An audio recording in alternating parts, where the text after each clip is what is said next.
بار بار بات کرنا نا عرفان بھائی، ایک تو وہ اس بات کی ویلیو نہیں رہتی، ہماری ویلیو نہیں رہتی کہ کیا یار ہم ان کا شو دیکھ رہے ہیں تو ایک ہی بات یہ کرتے رہتے ہیں، کرتے رہیں گے جب تک نہیں باز آئیں گے. ٹھیک ہے. مجھے یہ چیز سوٹ ہی نہیں کرتی. ٹو بی آنیسٹلی بات بتاؤں، جیسا کہ میں نے بولا نا کہ ہمارے جو چیئرمین صاحب ہیں محسن نقوی صاحب، میں ان سے یہ ریکویسٹ کروں گا کہ آپ ہمیشہ کچھ عرصے سے ہم دیکھ رہے ہیں 4-5 منتھ سے پہلے اکٹھے بھی کھیلتے رہے طیب طاہر اور کامران غلام.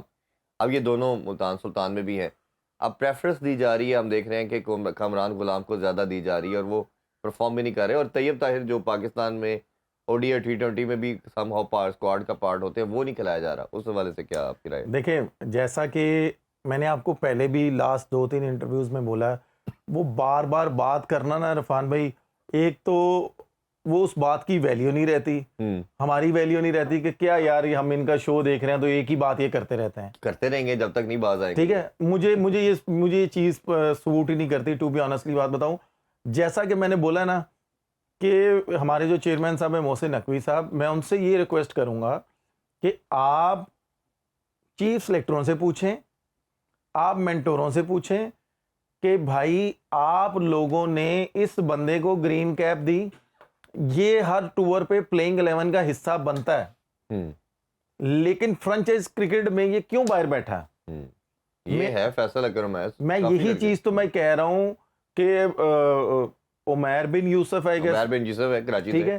وہ باہر میں بیٹھا. صرف یہ کہنا چاہ رہا ہوں کہ یہ چیز میری سمجھ میں نہیں آ رہی نا ایز اے کرکٹر کہ یار ایک بندہ، ایک ینگسٹر، آپ کہہ رہے ہیں کہ یار ہم نے ٹیم بنانی ہے تو آپ پلینگ 11 کا حصہ بناتے ہیں اور ہماری فرنچائز میں وہ ابھی تک ایک میچ نہیں کھیلا. میری یہ سمجھ سے باہر ہے. میں اس لیے بار بار یہی کہوں گا نا، یہ اس کے بعد تو خیر میں بات ہی نہیں کروں گا نا، یہ آخری دفعہ میں چیئرمین محسن نقوی صاحب سے ریکویسٹ کروں گا کہ پلیز یا تو ان کی تنخواہیں روکیں، ٹھیک ہے، اور یا تو ان سے جواب مانگیں کہ بھائی تم لوگوں نے ان کو کھلایا، گرین کیپ دلوائی، ٹھیک ہے، اب وہ فرنچائز میں کیوں نہیں کھیل رہے؟ یا تو ان کی تنخواہیں میں کہتا ہوں روکیں، اور اگر اتنے سنسیئر ہیں پاکستان کرکٹ بورڈ کے ساتھ جس طرح ہمارے محسن نقوی صاحب سنسیئر ہیں، وہ کرکٹ کے لیے کچھ کرنا چاہ رہے ہیں، تو پھر ان کو ایک ہی جاب دیں کہ بھائی آپ کو کانٹریکٹ دے رہے ہیں 50 لاکھ روپیہ دے رہے ہیں یا جتنا بھی دے رہے ہیں، حلی بیتے مجھے نہیں پتا، ہم آپ کو سیلری دے رہے ہیں، آپ اس کے علاوہ کہیں اور جاب نہیں کر سکتے، آپ کمنٹری نہیں کر سکتے، آپ کہیں اور نہیں جا سکتے. پھر اگر آپ فری ہیں تو اکیڈمی میں آ کے جو لڑکے نہیں جنہوں نے پرفارم کیا، آپ ان کو بلاؤ. اکیڈمی میں ماشاءاللہ بہت زیادہ کمرے ہیں، ان کو بلاؤ، صبح ان کی ٹریننگ کرواؤ، ان کو پریکٹس کرواؤ، ان کو فیلڈنگ کرواؤ. تب فائدہ ہے اتنے پیسے دینے کا مینٹوروں کو، اور اتنے پیسے دینے کا تب فائدہ ہے چیف سلیکٹروں کو. چیف سلیکٹروں کو بھی پتا ہو کہ بھائی اگر ہم نے ان کو سلیکٹ کیا ہے تو کس کی بیس پہ کیا ہے. اور میں نے یہ بھی آپ کی بات سے میں 100% ایگری کرتا ہوں کہ یہ کنسنسس پہلے ہونا چاہیے تھا، پی ایس ایل سے پہلے بیٹھنا چاہیے تھا ان سب کو. آپ مجھے صرف یہ بتا دیں، آپ صرف مجھے یہ بتا دیں کہ ہمارے جو چیف سلیکٹرز ہیں انہوں نے کتنی T20 کرکٹ کھیلی ہے یا انہوں نے کتنی ون ڈے کرکٹ کھیلی ہے. میں مانتا ہوں ماشاءاللہ بہت اچھے پلیئر ہیں، وہ اس میں کوئی دو رائے نہیں ہے، وہ ماشاءاللہ ٹیسٹ میں بہت اچھے ہیں.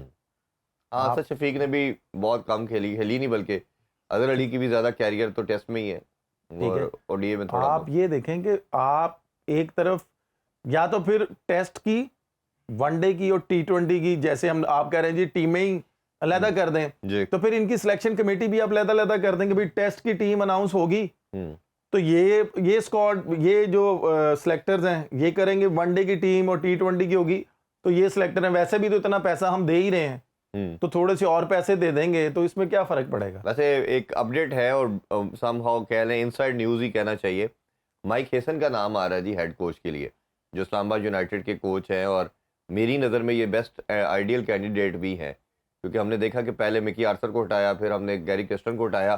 پہلی تو چیز یہ ہے کہ ہمیں شاید آپ کوئی گورا کوچ آنے کو بھی تیار نہ ہو، تو یہ چلے پی ایس ایل میں کام کرتا ہے، آپ کے ڈومیسٹک کے لڑکوں کو جانتا ہے، اور ابھی جس طرح اس نے ٹائٹل جتایا بھی ہے اور ابھی ٹیم بھی اسلام آباد یونائٹیڈ کی پرفارم اچھا کر رہی ہے، تو ان کا نام آ رہا ہے. تو آپ اس اگر ہوتا ہے تو کیسے دیکھتے ہیں؟ دیکھیں، پہلی بات تو یہ ہے کہ ماشاءاللہ ہمارے پاکستان میں بہت لیجنڈ بیٹھے ہوئے ہیں، ٹھیک ہے، جن کا کیریئر صاف ہے.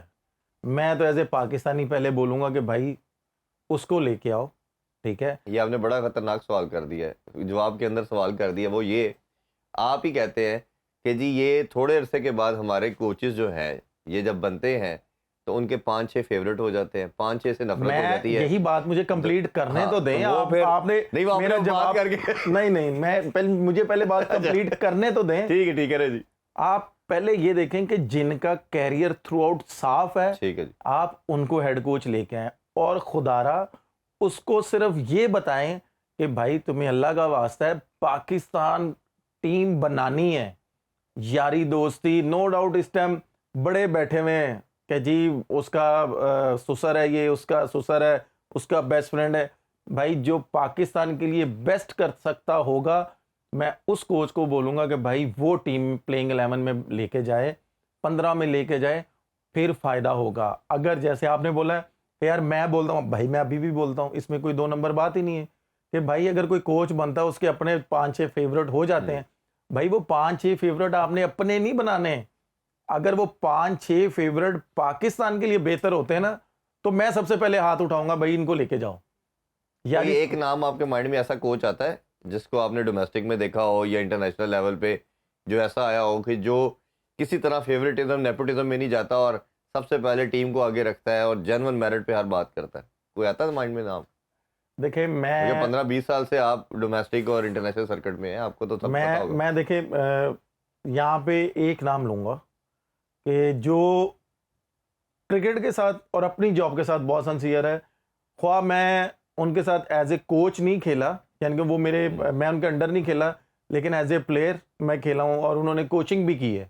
میں سمجھتا ہوں کہ ہیڈ کوچ آئیں وہ یونس بھائی آئیں, ٹھیک ہے. اس کے بعد یوسف بھائی تو آلریڈی ہیں, وہ بھی اپنی جاب کے ساتھ سنسیئر ہیں, اور اگر ہو سکتا ہے تو محمد آصف کو لے کے آئیں ایز اے بالنگ کوچ, یا آپ کہہ لیں کہ بالنگ کوچ گلی بھائی کو لے کے آئیں, عمر گل کو لے کے آئیں, رانا نوید کو لے کے آئیں, را افتخار کو لے کے آئیں, کہ جن کے ساتھ میں کھیلا ہوں کہ یہ لوگ اپنی کرکٹ کے ساتھ تو سنسیئر ہیں, اور کوئی غلط ہوتا ہے چاہے وہ جونیئر ہے چاہے سینئر ہے, وہ اسٹیٹ وے ہاتھ اٹھا کے کھڑے ہو کے بولتے ہیں کہ نہیں جی یہ چیز غلط ہے. تو اس طرح کے بندوں کو آنا چاہیے. ٹھیک ہے, میں یہاں پہ شاہد بھائی کا نام اس لیے نہیں لے رہا کیونکہ شاہد بھائی کے ماشاءاللہ اپنے معاملات اتنے زیادہ ہیں, شاہد بھائی کے پاس اتنا ٹائم ہی نہیں کہ وہ کوچنگ کریں. انہوں نے پہلے دن سے یونس خان کی اگر بات کرتے تو جب بھی وہ بورڈ میں 2-3 دفعہ آئے ہیں وہ 1 یا 2 منتھ سے زیادہ چل نہیں پائے. سر وہ بورڈ کہتا ہے وہ بات نہیں مانتے, وہ کہتا ہے بورڈ جاتی کرتا ہے. سر میں کیوں کہہ رہا, میں نے اس سے پہلے آپ کو کیا بات بولی ہے کہ یہ لوگ غلط کو غلط کہتے ہیں, غلط کو غلط کہتے ہیں اور صحیح کو صحیح کہتے ہیں. اب یہاں پہ میں ایک نام لوں گا نا تو لوگ شاید یہ سمجھیں گے کہ یار عمر بھائی کو فیور کر رہا. اب آپ مجھے یہ بتائیں کہ کامران اکمل جب ایز اے چیف سلیکٹر آئے تھے, اس کمیٹی میں آئے تھے, تو ان کو کیوں باہر کیا گیا, کیوں ان کا کانٹریکٹ ختم کیا گیا؟ آپ مجھے بتا دیں کہ یار اگر آپ نے اس کو وہاں پہ نہیں رکھنا تھا, اس کی اتنی سروس ہے, میں یہ نہیں کہہ رہا کہ وہ میرا بھائی ہے, ٹھیک ہے. اگر معین بھائی بیزی ہیں, راشد بھائی بیزی ہیں, فی الحال وہ ہیں, سرفراز کو آپ نے منٹور بنایا کہ آپ نے اس کو کہتے ہیں کہ جی اوبلائج کرنا تھا,